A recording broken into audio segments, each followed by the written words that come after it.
बारिश का मौसम चल रहा था। पानी से लबालब भरी यमुना नदी अपने पूरे वेग से बह रही थी।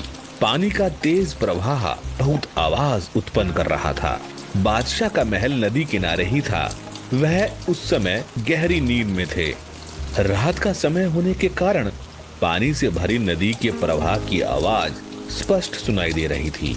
इस आवाज को सुनकर भरी रात में अकबर की नींद खुल गई।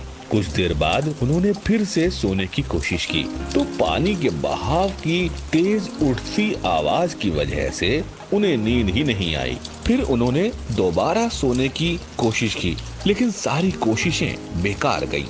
काफी देर तक यूं ही बिस्तर पर लेटे वह करवटें बदलते रहे, परंतु नींद ने न आना था न आई।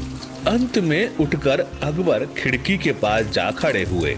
वे नदी की आवाज सुनकर सोच रहे थे, क्या नदी रो रही है?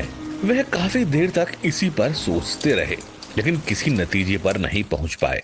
फिर अगले दिन बादशाह ने दरबार में पहुंचते ही सभी दरबारियों के सामने यह प्रश्न रख दिया, क्या नदी रोती है? लेकिन बादशाह के इस सवाल का जवाब किसी के पास नहीं था। तब बादशाह ने बीरबल को बुलवा भेजा। बीरबल जब आए तो यही सवाल बादशाह ने उनके सामने भी रखा। बीरबल बोले, हुजूर, मैं नदी की आवाज अपने कानों से सुनने के बाद ही आपके सवाल का जवाब दे पाऊंगा। फिर अकबर ने कहा, ठीक है, रात को राजमहल में चले आना। रात होने पर चारों ओर सन्नाटा पसरा हुआ था। ऐसे में नदी की आवाज बिल्कुल स्पष्ट सुनी जा सकती थी। बीरबल राजमहल में मौजूद थे बादशाह के साथ। बादशाह ने फिर वही अपना सवाल दोहराया, क्या नदी रो रही है? बीरबल बोले, जहांपना, बात दरअसल यह है कि नदी अपने पति के घर यानी समुद्र जा रही है। अपने पिता पहाड़ का घर छोड़कर।